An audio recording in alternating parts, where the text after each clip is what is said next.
Operation Tactical Hypertrophy. Huge update here on a lot of different levels. First, the ISSA Tactical Conditioning Specialist course has been released.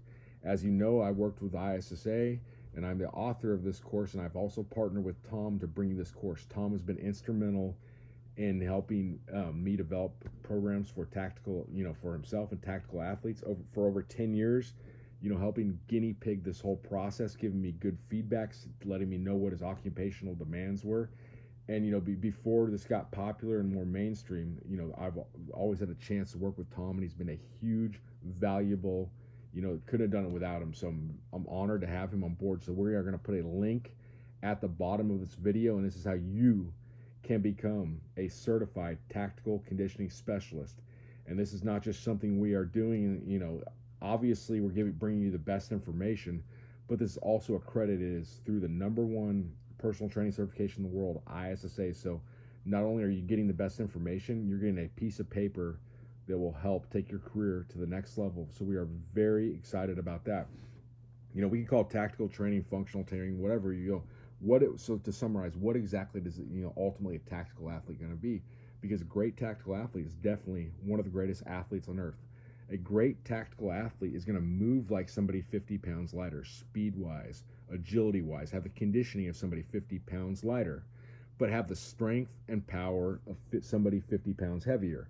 So when we talk about tactical athletes here, we're talking primarily about law enforcement, military, private security. Of course, you have your first responders, firefighters, things like that, all applicable here. So this is huge. And think about what I just said, all those attributes, those qualities. You don't have to be a Navy SEAL, a SWAT team member, a security, security officer at a some billionaire's house to do this. I mean, if you're into if you're into hunting and you walk 6 miles up a mountain with a 70-pound pack or something, this is going to be applicable.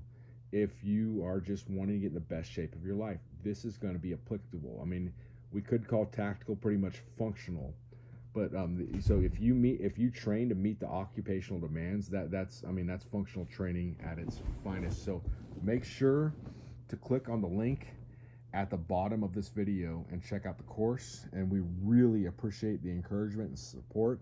It took a while to get this out, but it was we are so excited about it, and we truly appreciate all of the support. So anyways, let's get back into Tom's training now.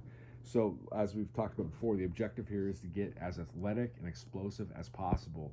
So Tom is the quickest he's ever been, the most well-conditioned, the most agile he's ever been, over 300 pounds. He's at 340. So that's what we're talking about. He's moving like he would move great if he weighed 180 pounds. He'd have great conditioning for somebody 180 pounds. But he has this, it's funny. One day someone accused us of using fake, I say us because he's the one doing the work, but putting the videos up. Someone saying, hey, you're using fake weights here. That is not true, but he does have the strength and power of some, these world's strongest man competitors that weigh 100 pounds more. That's who Tom is. And that's, and he's been training his ass off.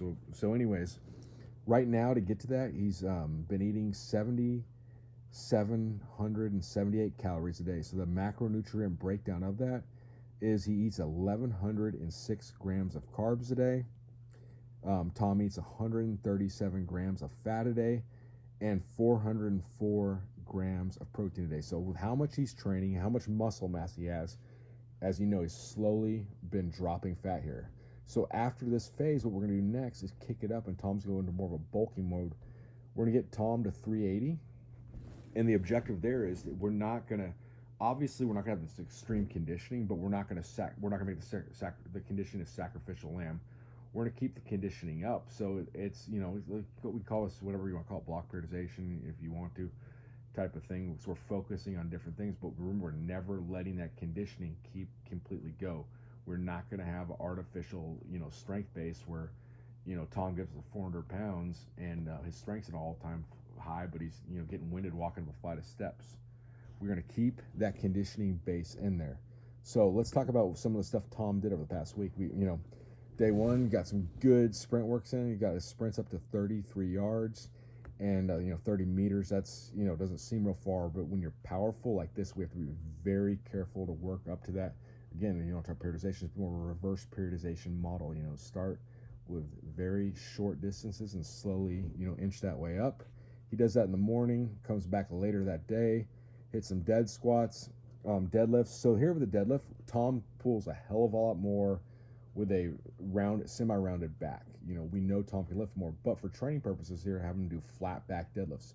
So that's a huge PR for Tom with a 745. If he decides he wants to do a powerlifting meet and let it rip, then he's going to do the way he can do the most week. But for training here, this is a great way.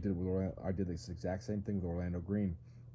Got him up to 800-pound flat back deadlift, pulled easy 870, got 898 up, and he just dropped it at the top. So we can get a nice conversion there.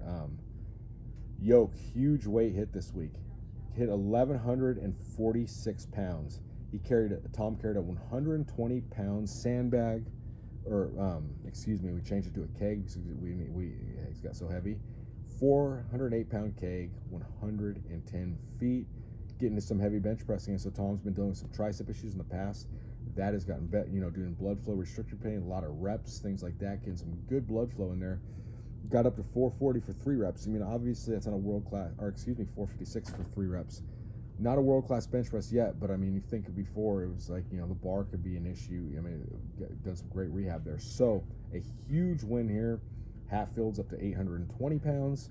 On the tempo runs, this is a really big one. You find me other people that weigh 340 pounds that run 100 yards in 14 seconds. There ain't going to be too many of them. Tom did 9 100 yards in 14 seconds. That's very fast to be moving forward. A big man. Did that with a 90-second rest. You know, then after that, did some agility W drills. Did those at 80%. He did 8 of those with a 45-second break, and then he did 6 sets of 8 reps up downs right after that with a 30-second break. You know, Tom's doing some really heavy. His arms are growing. He's doing those heavy bicep curls. I let me get a little swing up, 10-second negative, doing multiple singles at 242 pounds. I mean, so this is huge. And so where we're going from here is we're going to finish off this sort of lean down speed athletic phase and go into more of a bulking phase. But, you know, Tom's going to keep the tempo runs in there. We're going to keep the ruck walks in there, things like that, you know, and Tom's going to be in the best shape. Like Tom is, you know, the ultimate tactical athlete. So don't measure yourself up against Tom doing it. If you want to improve on this level, make sure you click on that link in the bio. And we are very excited to see what you guys think. Have a great weekend. Thank you.